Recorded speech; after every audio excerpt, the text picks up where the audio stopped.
Bonjour tout le monde. Je vais me présenter pour ceux qui n'étaient pas il y a 2 semaines. Je m'appelle Hélène Cocheril. Je travaille pour le Conseil de l'eau du Nord de la Gaspésie en tant que conseillère en environnement au volet sensibilisation et communication. Avec nous aujourd'hui également Thierry Raté, un des deux co-directeurs du Conseil de l'eau. Donc, pour ceux qui connaissent pas trop, connaissent pas encore le Conseil de l'eau du Nord de la Gaspésie, il faut savoir qu'on est un des 40 organismes de bassin versant qui existent au Québec, les OBV en abrégé. Donc, on a été mis en place par le ministère de l'Environnement et des Changements climatiques, le MELCC. Nos missions, c'est de faire l'acquisition de connaissances sur notre territoire au sujet de l'eau, de faire de la concertation avec tous les acteurs de l'eau et également de la sensibilisation sur les différents sujets en lien avec l'eau. Aujourd'hui, nous faisons actuellement le deuxième webinaire de notre série. Il abordera le thème des bornes riveraines. Et comme vous pouvez le voir sur notre image, la prochaine sera sur les installations septiques individuelles le 17 février prochain, c'est-à-dire dans 2 semaines.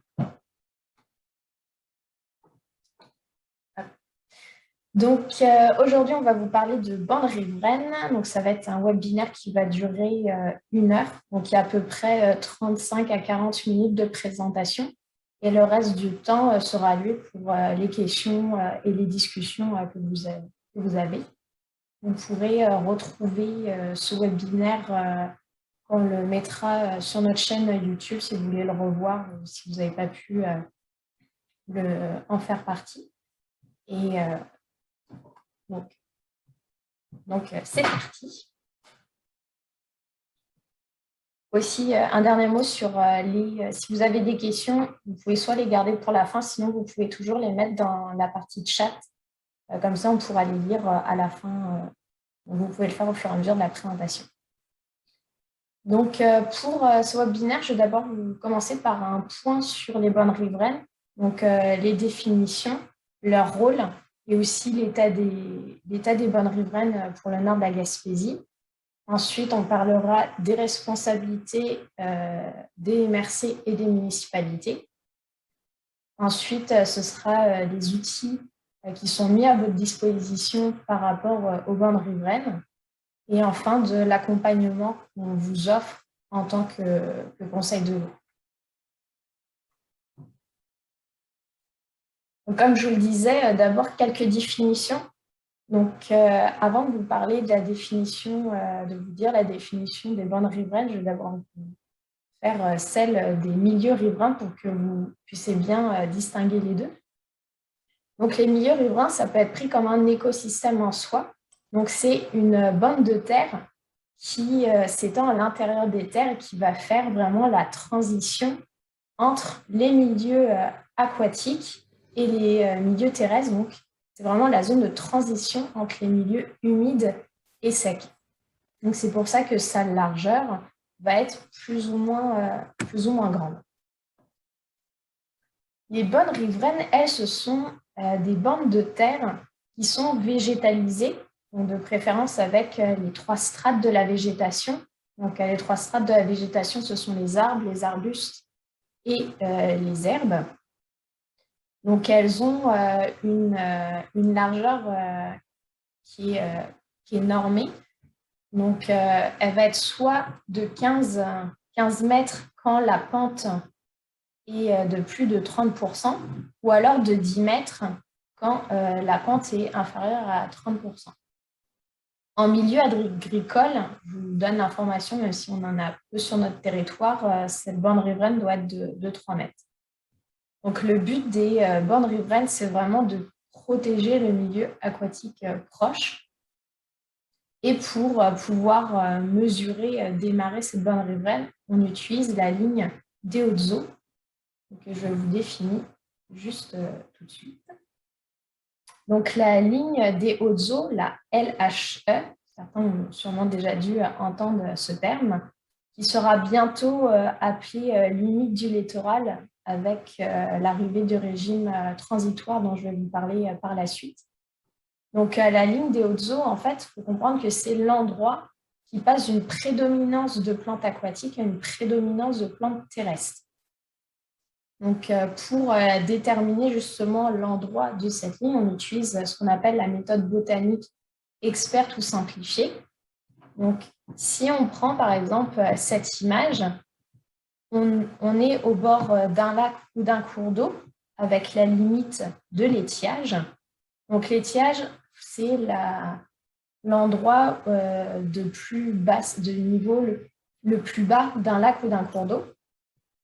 Et à partir de cet étiage, on fait un transect et on va remonter ce transect. Donc, on part au bord du lac et du cours d'eau avec une végétation 100% aquatique. Et au fur et à mesure qu'on remonte ce transect, va s'intégrer naturellement de la végétation de plus en plus terrestre. Quand on arrive à une limite de 50%, donc quand on passe à plus de 50% de plantes terrestres par rapport à des plantes aquatiques, c'est là que se trouve en fait notre ligne des hautes eaux. Donc, du coup, c'est à partir de cette ligne des hautes eaux qu'on va mesurer la largeur de nos bandes riveraines.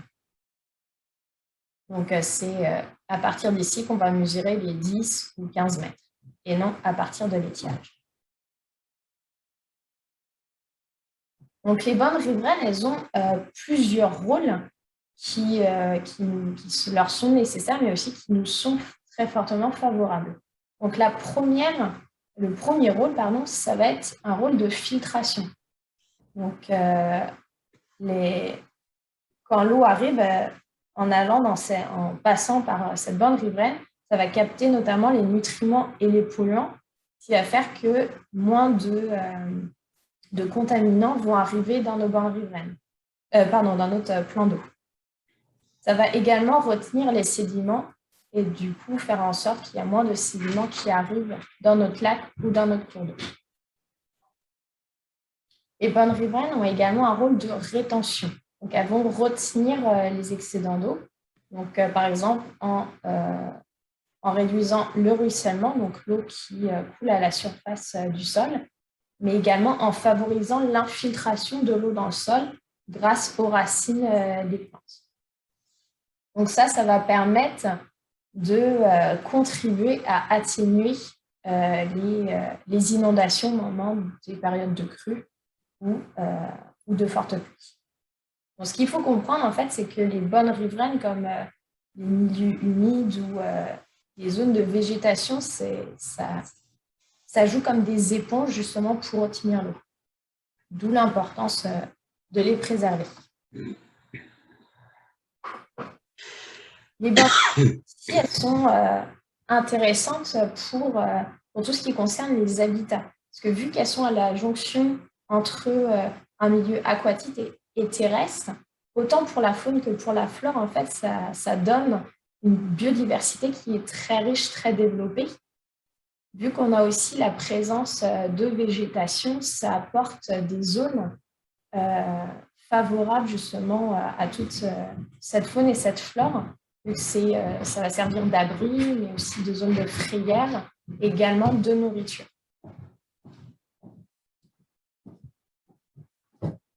Les bandes riveraines vont aussi servir au niveau de la stabilisation parce qu'elles vont stabiliser les berges. Et en stabilisant ces berges, ça va limiter l'érosion et les glissements de terrain et donc l'apport de sédiments, donc un apport excessif de sédiments dans le cours d'eau ou dans le lac. Donc cet apport de sédiments aussi il va être ralenti grâce au fait que la végétation va servir comme de brise-vent. Donc, elle va un peu casser et couper le vent.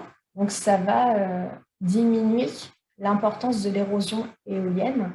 Le fait aussi qu'on a de la végétation, ça va protéger les sols, donc diminuer encore plus ce rôle de l'érosion éolienne, qui est dû au vent, bien évidemment. Le fait aussi de la présence de la végétation, et notamment des arbustes et des arbres sur cette bande riveraine, ça va créer de l'ombre. notamment en bordure des cours d'eau et des lacs. Et cette ombre, elle est très importante pour éviter d'augmenter ou de réchauffer trop rapidement l'eau, notamment durant l'été, au moment des grosses chaleurs. Donc, le fait de préserver une eau qui est fraîche, qui est froide, ça crée un refuge thermique pour les poissons, notamment en Gaspésie, où on a plusieurs rivières à saumon et avec plusieurs espèces de poissons qui ont besoin d'eau fraîche pour vivre et vivre en bonnes conditions. Et finalement, les bandes riveraines, elles ont un rôle esthétique. Donc, ça, c'est un rôle qui est un peu plus pour notre œil d'être humain. Donc, parce que le fait qu'on ait de la végétation plutôt que des barres d'immeubles ou de maisons, ça peut être plus joli. Donc, ça embellit le paysage et du coup, ça peut être plus agréable pour attirer du monde, donc pour avoir un potentiel récréo-touristique.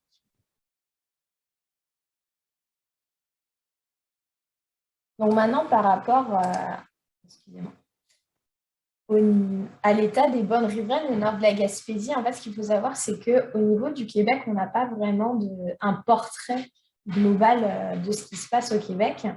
Mais par contre, on en a un au niveau de la Gaspésie. Donc, ce portrait-là, on peut le faire grâce aux caractérisations des bonnes riveraines qu'on a fait sur différentes rivières et lacs sur notre territoire, donc au nord de la Gaspésie. Donc, ces rapports-là sont disponibles sur notre site Internet et notamment notre carte interactive, dont je vous donne le lien dans pas longtemps. Et aussi, je vous informe qu'actuellement, on fait un travail de cartographie qui va permettre justement une caractérisation de ces bandes riveraines. Donc, quand ce sera fini, évidemment, on vous donnera l'information pour que vous puissiez avoir accès aux données. Donc, cette caractérisation, pour les faire, en fait, on utilise des protocoles qui sont déjà établis. Donc, il en existe deux. Donc, il y en a un qui s'appelle Indice de qualité de bandes riveraines, abrégé en IQBR, qui est un indice pour les cours d'eau, alors que pour les lacs, on utilise un autre qui est le protocole de caractérisation de la bande riveraine. Donc, je vous explique maintenant, en fait, en quoi consistent ces deux protocoles. Donc, pour les cours d'eau, comme je vous disais, c'est l'IQBR, donc c'est un indice qui a été développé par le ministère de l'Environnement et il utilise le type de recouvrement. Donc, comme vous pouvez le voir ici, il y a 9 types de recouvrement qui sont chacun rattachés à une cote. Cette cote, elle dépend de l'efficacité de ce recouvrement à remplir son rôle écosystémique, donc à remplir son rôle pour favoriser le bon système dans la nature. Donc, comme on peut le voir ici, moins il y a de végétation, une végétation plus rase, plus la cote de recouvrement est faible. Donc, ça donne après un calcul. Donc, on le fait par observation terrain, mais également photo-interprétation. Donc, une fois qu'on a déterminé ça sur chacune des rives, parce qu'à chaque fois qu'on fait une caractérisation, c'est sur la rive gauche et droite, parce que ça peut être différent des deux côtés. On rentre les données, il y a un calcul qui est fait et ça va donner l'IQBR qui est divisé en 5 classes qui va de très faible à très fort. Et tout ça, ça nous donne évidemment, ça évalue en fait l'intégrité écologique de la bande riveraine. Au niveau des lacs, le protocole est un peu différent. Donc, c'est un protocole qui est là aussi également mis en place par l'EMELCC et aussi qui a été fait en partenariat avec le RSVL. Donc, le RSVL, c'est le réseau de surveillance volontaire des lacs. Donc, pour ça, en fait, on va d'abord regarder l'utilisation du sol, donc également soit par photo-interprétation et ou sortie terrain. Donc, comme on peut le voir ici sur le schéma, on va regarder la bande riveraine et déterminer des zones homogènes. Donc, il y en a 3. Donc, il y a les zones homogènes habitées, naturelles et d'infrastructures. Ensuite, pour chacune de ces zones homogènes, on va regarder à l'intérieur qu'est-ce qui se passe. Et on va regarder premièrement le type d'aménagement. Donc, comme vous pouvez le voir ici, c'est divisé en 3. Donc, les types d'aménagement de végétation naturelle ou celle de végétation qu'on pourrait dire anthropique, vu que ce serait soit ornemental, soit de culture ou de coupe forestière. Et ensuite, celui des matériaux inertes.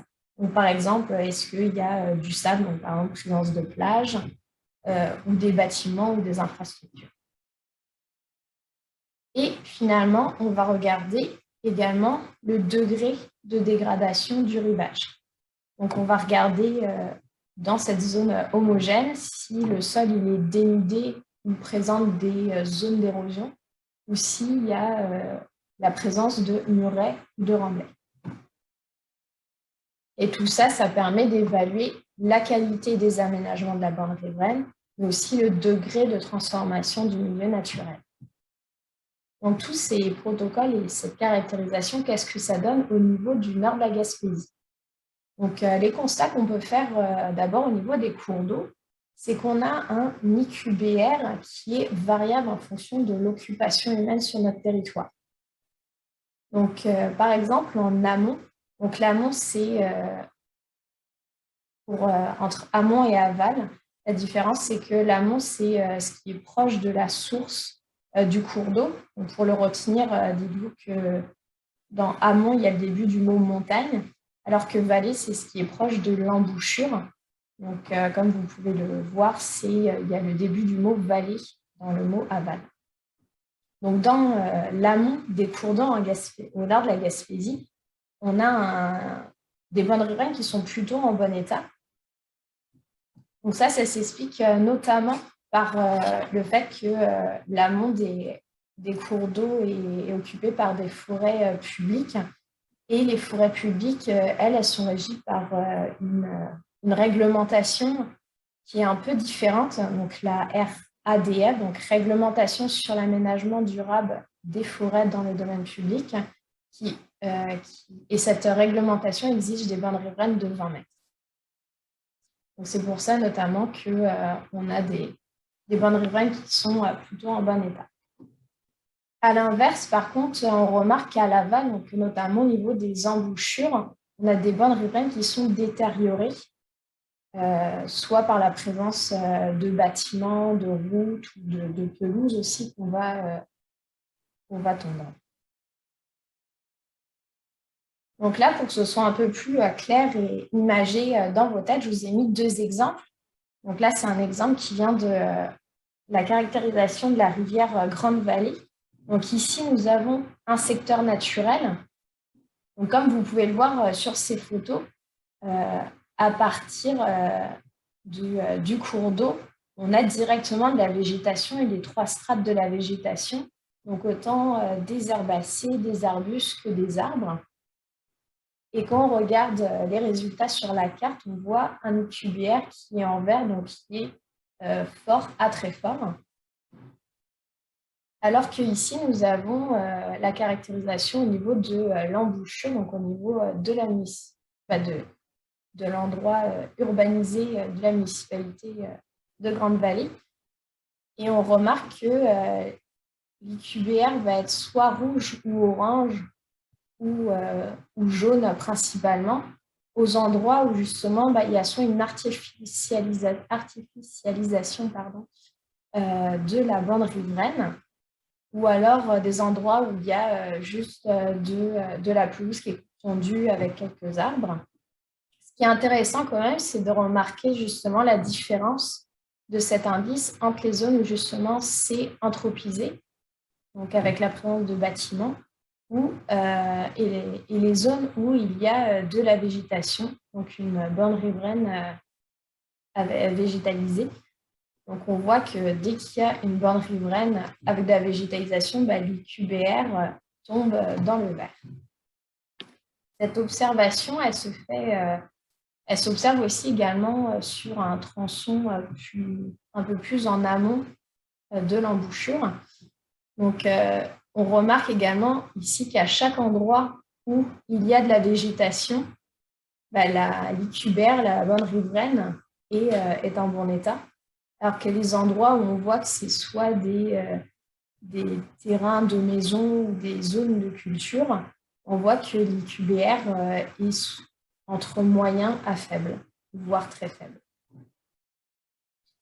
Au niveau des lacs, c'est un peu le même constat qu'on observe.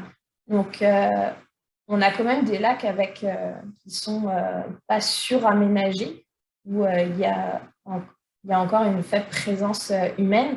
Donc, ce qui fait que sur la majorité, comme par exemple le cas du lac Audiable, sur la majorité en fait des bandes riveraines des lacs, ce sont des bandes riveraines qui sont naturelles. Par contre, on observe quand même que dès qu'il y a la présence de bâtiments, de terrains privés ou publics, on voit que l'indice est que la bande riveraine, elle est suraménagée, donc soit par la présence d'infrastructures, de pelouses, de bâtiments ou même de murets. Donc là également, je vous ai mis deux exemples. Donc, comme vous pouvez voir ici, deux photos au bord du lac qui sont naturelles. Donc, on voit qu'il y a des herbacées, des arbustes et des arbres. Et là, ici, deux exemples avec ici des zones habitées. Donc, on peut le voir que on voit les maisons. Donc, c'est ça, les arbres ont dû être coupés. Il n'y a pas non plus vraiment de présence d'arbustes. Donc, la pelouse semble étendue. Il y a aussi pour certains la présence d'aménagements de quais. Et ici aussi des zones d'infrastructure. Donc ici, par exemple, un quai avec un accès à l'eau qui est assez large. Donc c'est ça qui explique notamment que pour ces parties-là, les bandes riveraines sont en moins bon état. Donc, qu'est-ce qu'il faut retenir de tout ça? C'est que pour le moment, au nord de la Gaspésie, on a quand même des bonnes riveraines qui, aux endroits où il y a urbanisation, anthropisation, sont dégradées. Donc, pour le moment, ce sont des zones qui ne sont pas surdéveloppées, donc qui ont un faible impact sur les milieux aquatiques. Mais s'il y a un développement fort ou important qui se ferait dans l'avenir, ça pourrait avoir rapidement un impact négatif sur ces milieux. Donc, il est important vraiment de les préserver, voire même de les reconstituer pour préserver justement le bon état de nos milieux aquatiques. Donc, comme je vous le disais tantôt, ces rapports dont je vous ai parlé et tout ce qui est la méthodologie, vous pouvez les retrouver sur notre carte interactive. Donc, par exemple, quand vous aurez la présentation, vous pourrez cliquer sur cette image, mais il y aura également le lien à la fin de la présentation dans les références. Et vous pourrez justement avoir accès à ces différents rapports. Donc, au niveau des rivières, il y a quatre rivières qui ont été étudiées. Donc, la rivière de Marsouis, Mont-Saint-Pierre, Gros-Morne et Grande-Vallée.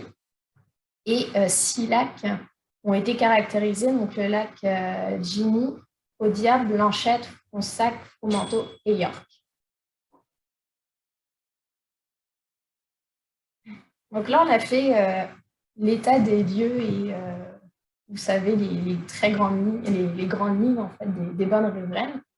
Donc, il faut savoir en fait que les bonnes riveraines, en fait, c'est la PPRLPI, donc la politique de protection des rives, du littoral et des bonnes riveraines, qui régit les normes, donc qui dit qu'est-ce qu'on peut faire et ne pas faire dans les bonnes riveraines, et qui établit aussi les distances minimales à respecter.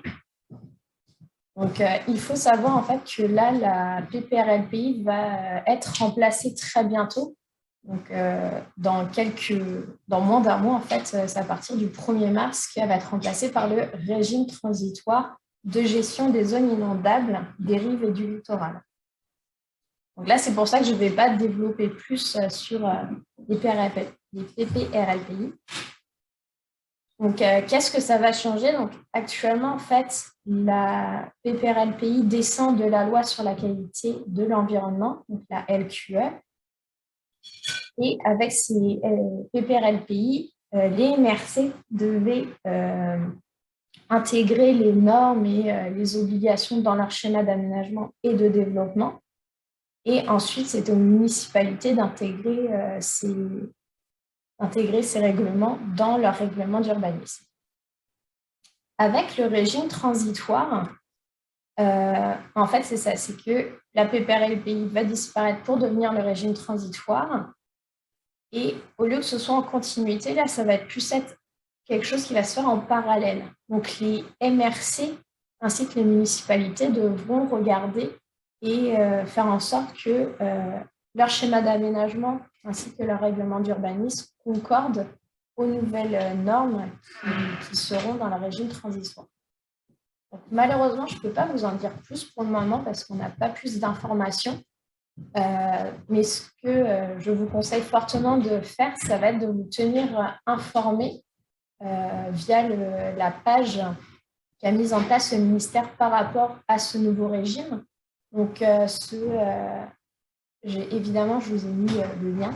Donc, sur cette page-là, le ministère met à jour au fur et à mesure les nouvelles exigences, fait des fiches synthèses pour les ministères, mais également pour les municipalités, les MRC. Donc, les informations, pour le moment, elles sont surtout sur ce que ça va changer sur les zones inondables, mais on n'a pas d'informations s'il va y avoir des changements importants ou pas au niveau des règlements sur les bornes riveraines. Donc, tenez-vous informés. La seule chose qu'on sait, c'est que par rapport aux travaux qui pourront être faits sur les bornes riveraines, le système de délivrance de permis et de certificats d'autorisation va changer. Donc, pour être simplifié, mais on ne sait pas encore sous quel terme, en quelque sorte. Donc, je vous répète, le lien sera à la fin. Donc, vous pourrez aller regarder régulièrement ce que ça donne. Je sais aussi que le ministère va mettre en place des formations justement pour expliquer les changements qu'a donné le passage à ce régime transitoire qui entre en vigueur le 1er mars. Les autres choses que vous pouvez faire en tant que MRC municipalité, c'est notamment avec l'arrivée de ce régime transitoire, c'est de s'assurer que les règlements municipaux au niveau de la MRC concordent avec les règlements provinciaux. Vous avez aussi possibilité de mettre en place des mesures plus strictes que ce qu'il y a dans les règlements. Ça va être aussi possible avec ce nouveau régime. Donc, par exemple, là, comme je vous le disais tantôt, dépendamment de la pente, du degré de la pente, on peut faire des bornes riveraines entre 10 et 15 mètres. Vous pouvez mettre, par exemple, dans votre règlement que dans votre municipalité, peu importe le degré de la pente, il faut avoir une borne riveraine qui est de 15 mètres. Vous pouvez faire aussi plus en mettant 20 mètres, 25, etc. Vous pouvez faire plus, mais vous ne pouvez pas faire moins. L'autre chose aussi que vous pouvez faire, c'est montrer l'exemple. Donc ça va être surtout pour encourager les citoyens à faire de même sur leur propriété.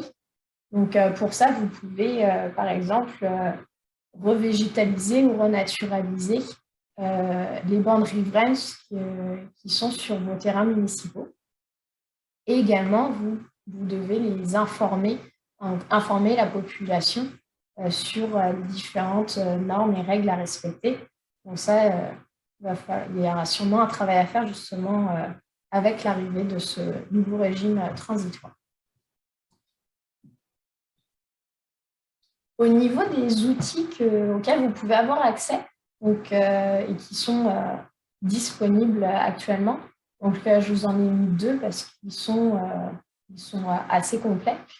Donc, la première, c'est le site Aspect Lego. Donc, c'est un site qui a été mis en place par l'OBV de Matapédia Restibouche avec une juriste qui travaillait pour eux. Donc, sur ce site-là, il y en a notamment, il y a notamment un volet sur les bandes riveraines. Donc, il y a des fiches synthèses qui expliquent de manière simplifiée les règles et les normes à respecter au sein de la municipalité.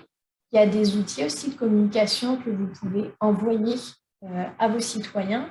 Il y a également des liens externes, par exemple, qui amènent directement aux lois ou aux règlements qui concernent les bandes riveraines que vous pouvez aller consulter. Et ça donne aussi une liste de sites en rapport avec les bandes riveraines qui sont intéressants. L'autre site qui est très intéressant, c'est banderiveraines.org. Donc, c'est un site qui est très complet sur les bandes riveraines. Donc, là-dessus, vous allez retrouver l'intérêt des bandes riveraines, leur rôle, mais également des guides et des dépliants de bonnes pratiques sur comment faire une restauration de bandes riveraines, comment planter, la méthode pour planter, comment entretenir, le choix des végétaux. Par rapport à ça, il y a aussi un répertoire des végétaux, parce qu'évidemment, dépendamment de si on restaure une bande riveraine au bord d'un littoral ou au bord d'un lac ou d'un cours d'eau, dépendamment où on est dans la province du Québec, les végétaux à planter ne sont pas forcément les mêmes. Parce que ça peut aussi dépendre de l'altitude ou de la proximité au plan d'eau. Donc, pour ça, le répertoire est très pratique parce qu'il va vous aider justement à déterminer les espèces à commander. Et ça évite aussi de planter les plantes exotiques envahissantes qu'on essaye d'éviter de dépendre partout. Donc, comme je vous disais, il y a également des dépliants. Donc, sur la présentation, il vous suffira de cliquer sur les logos pour avoir accès au site. Et puis, j'ai remis les adresses à la fin de la présentation. Au niveau de l'accompagnement qu'on peut vous faire en tant que conseil de l'eau, comme la dernière fois, en fait, on a un dépliant que vous pouvez télécharger sur notre site internet, mais on en a aussi en format papier. On peut également mettre en place des kiosques pour sensibiliser ou informer. On a des maquettes, on a des quiz qui sont disponibles sur ces sujets. Des choses qu'on a déjà fait dans le passé, mais qu'on peut refaire aussi, c'est de la sensibilisation et de l'information. Mais ce qu'on avait fait, c'est des rencontres avec les riverains et les municipalités pour présenter les rapports de caractérisation qu'on avait faits. Donc là, ça permettait justement de sensibiliser sur le rôle, un peu comme je vous ai fait au début de cette présentation, donc sur le rôle des bandes riveraines, à quoi ça sert, pourquoi, et aussi de présenter nos résultats de caractérisation sur les rivières et les lacs qu'on avait caractérisés. Donc, c'était aussi l'occasion de distribuer des trousses aux personnes qui étaient présentes. Donc, dans ces trousses-là, on avait des dépliants et des guides de différentes sources en rapport avec les bandes riveraines. Donc, ces rencontres-là, elles avaient pour but de un peu sensibiliser et aussi de faire un état des lieux. Donc, maintenant qu'on a fait cet état des lieux, ce qu'on aimerait bien, c'est de continuer à sensibiliser, mais cette fois-ci pour encourager la population, et notamment les propriétaires riverains, à passer à l'action. Donc, comme je vous le disais, là, c'est de sensibiliser, mais aussi de montrer les solutions qui s'offrent à eux. Donc, pour ça, on est en réflexion. On a réfléchi à notamment 2 options. Donc, la première option, ce serait de faire une rencontre publique sur laquelle les propriétaires riverains sont invités à venir, donc justement pour expliquer tout ça. Et durant cette rencontre-là, on pourrait prendre des rendez-vous pour mettre en place des visites individualisées, donc se rendre après cette rencontre publique chez les gens pour justement aller voir leur bande riveraine, faire un constat de leur bande riveraine et leur dire comment ça peut être amélioré, qu'est-ce qu'ils peuvent faire, comment ça peut se faire. Et s'ils passent à l'action, de faire un accompagnement et un suivi dans leur démarche justement de restauration de leur bande riveraine. L'autre option, ce serait de faire plus du porte-à-porte, donc d'avoir une discussion, de distribuer notre dépliant et pour ceux qui seraient intéressés, d'aller voir aussi leur terrain pour faire un état des lieux de leur bande riveraine. Excusez-moi. Donc, finalement, en fait, pour ces deux options, ce qu'on a appris par rapport aux expériences aussi d'autres organismes de bassin versant qui ont fait ces démarches-là, c'est que pour que ça marche, il faut vraiment qu'on ait l'appui, votre appui finalement. Donc, pour ça, en fait, c'est que vous diffusiez l'information, vous nous aidez à faire de la publicité, en fait, si on fait une rencontre publique, ou par exemple à prévenir de notre passage si on fait du porte-à-porte. Donc, sur ces deux options-là, on pourra en parler à la fin de ma présentation pendant notre période de discussion pour voir s'il y a une option que vous préférez ou pas. Donc, finalement, pour aider à ce passage à l'action, finalement, ce qu'on propose pour les riverains, on peut aussi vous le proposer à vous en tant que municipalité. Donc, cet engagement-là, en fait, ça vient des objectifs de conservation des milieux humides et hydriques, donc des OCMHH. Donc ça, c'est un mandat qu'on a eu, qui s'est terminé en juin et qui a été demandé par le ministère de l'Environnement. Donc ça a duré 3 ans. Donc le but, c'était vraiment de faire un travail de concertation pour prioriser des actions pour la conservation des milieux humides. Donc, durant ces trois années de travail, il y a eu des tables de concertation qui ont été faites, des séries de rencontres municipales et des sondages consultatifs auxquels les municipalités, donc vous avez participé.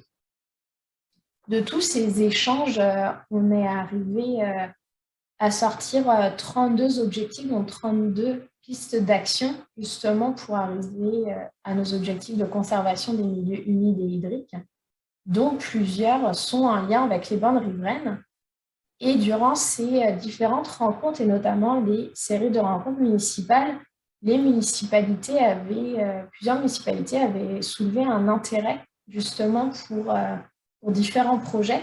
Donc, ces projets-là, ça pouvait être, par exemple, justement, ils étaient intéressés pour développer des campagnes de sensibilisation auprès des riverains, mais aussi des projets de renaturalisation ou revégétalisation des bandes riveraines sur des terrains municipaux. Donc, la différence entre renaturalisation et revégétalisation, c'est que renaturalisation, on laisse la nature faire, donc on ne tombe plus la pelouse, on ne coupe plus les arbres ou les branches des arbres, alors que la revégétalisation, là, c'est un peu plus d'action de notre part. Ça va être une action de plantation. Donc, on va planter des arbres, faire pousser des herbacées, etc.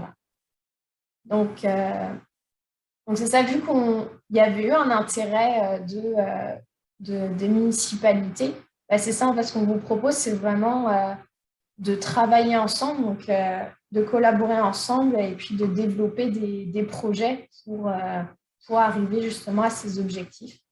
Donc, n'hésitez pas à nous contacter si vous avez cette envie de passer à l'action. Et pour ce passage à l'action, donc, finalement, ces actions, elles peuvent s'inscrire dans notre programme Engagé pour l'eau. Donc, je vous en avais déjà parlé il y a 2 semaines. Mais pour les quelques personnes qui n'étaient pas là, en fait, notre programme Engagé pour l'eau, il comporte 2 volets. Donc, un volet, dont le volet participation, qui s'adresse aux municipalités.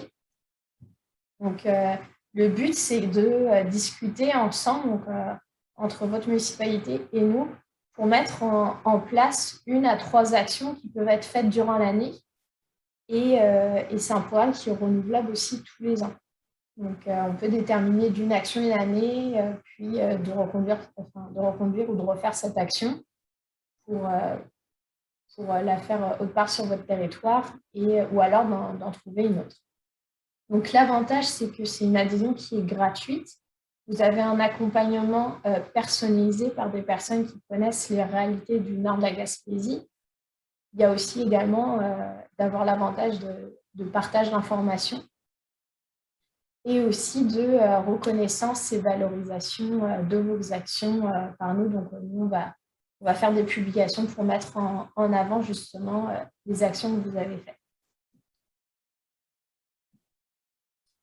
Finalement, je vous rappelle que les rapports de caractérisation des bandes riveraines que nous avons déjà faites sont disponibles sur notre site internet et notamment notre carte interactive. Et je vous informe également que pour les endroits où il n'y a pas de caractérisation de fait, on a un travail de cartographie en cours, mais si vous voulez des résultats assez rapidement, on a la possibilité par photo-interprétation de vous faire une caractérisation sommaire si vous avez besoin de savoir quelle bande riveraine serait à prioriser sur votre territoire, par exemple. Donc pour ça, n'hésitez pas à communiquer avec nous. Et pour finir cette présentation, un schéma récapitulatif sur l'offre d'accompagnement qu'on vous propose au sein du Conseil de l'eau. Donc, cette offre, c'est notre expertise en caractérisation autant des cours d'eau que des lacs qui permettent d'acquérir des connaissances. Et c'est aussi un support pour vous, donc autant pour acquérir des connaissances, mais aussi organiser des activités comme des rencontres de sensibilisation, d'information. On peut aussi tenir un kiosque pour un événement spécial ou même un événement qui va se répéter d'année en année, et aussi pour vous accompagner dans le passage à l'action, autant auprès des propriétaires riverains que de la municipalité. Donc pour vous, c'est l'occasion de faire appel à nous pour tout ce dont je viens de vous citer. Et aussi, n'hésitez pas à diffuser et partager l'information qui vous est disponible, qu'on met à votre disposition auprès de vos citoyens. Donc là se termine ma présentation. Avant de regarder les questions, je vous redonne notre numéro de téléphone au bureau. À noter qu'on est en télétravail principalement, donc si on ne répond pas, communiquez avec nous aux adresses suivantes. Donc, pour tout ce qui est sensibilisation, vous pouvez utiliser mon adresse courriel. Et après, pour tout ce qui est passage à l'action, partage de données, utilisez plus le courriel direction. Donc, @conseil-au-nord-gaspésie.ca. Merci. Merci, Hélène. Dans le fond, au niveau de la discussion, peut-être faire un petit rappel vite fait de tout le... En fait, l'objectif aujourd'hui, c'était un peu de vous dire un peu dans les domaines d'expertise qu'on a fait, où on a fait un peu de caractérisation. Malheureusement, on n'a pas été en mesure de la déployer partout parce que ça nécessite du temps ressource. Par contre, il y a des analyses. Ça ne sera pas un calcul des QBR, mais on a quand même fait des analyses actuellement pour voir sont où les principaux endroits où, mettons, la route en piètre ou certains bâtiments en piètre dans les bandes riveraines. Au niveau des lacs, on a fait beaucoup de photo-interprétation, mais souvent, ces lacs-là vont être en terre publique plus qu'en terre privée. Mais bref, on peut avoir de l'information sommaire qui nous permettrait rapidement de voir dans un secteur qui pourrait vous intéresser est-ce qu'il semble avoir une problématique, puis ça vaudrait la peine d'aller faire de la sensibilisation auprès de vos propriétaires riverains et tout ça. Donc, un peu, c'est de ce dont on parlait là, pour une caractérisation sommaire, pour voir rapidement. Peut-être que vous pouvez vous poser la question, pour mon secteur, est-ce qu'il y a vraiment une problématique ou pas? Mais ça, déjà, on pourrait regarder rapidement avec vous. Puis si c'est le cas, après ça, nous, on a des outils de sensibilisation de prêt. Puis on peut faire de la sensibilisation, mais on pense qu'il faut vraiment être appuyé par les municipalités pour légitimer tout ça. Déjà, du porte-à-porte, sans préavis, ça serait difficile dans le sens où les gens vont peut-être se demander qu'est-ce qu'on fait là. Donc, d'avoir comme un avis où une municipalité dit ben on collabore avec l'organisme pour justement faire de la sensibilisation, ben c'est plus facile, puis ça explique, je pense que ça contextualise mieux des rencontres municipales ou participer à des événements. Il y a différentes formes que ça peut prendre. Fait que nous, on est ouvert à différents scénarios. On vous en a proposé, mais bref, s'il y a un intérêt déjà à mieux connaître la situation chez vous, puis éventuellement faire de la sensibilisation, voire passer à l'action, on est disponible avec vous. Puis aujourd'hui, c'est juste l'occasion de vous exposer un peu quel genre de trucs on peut faire avec vous. Mais après ça, c'est clair qu'on peut, en établissant un dialogue, ben, c'est possible d'envisager différents scénarios avec vous. Fait que si vous avez des questions,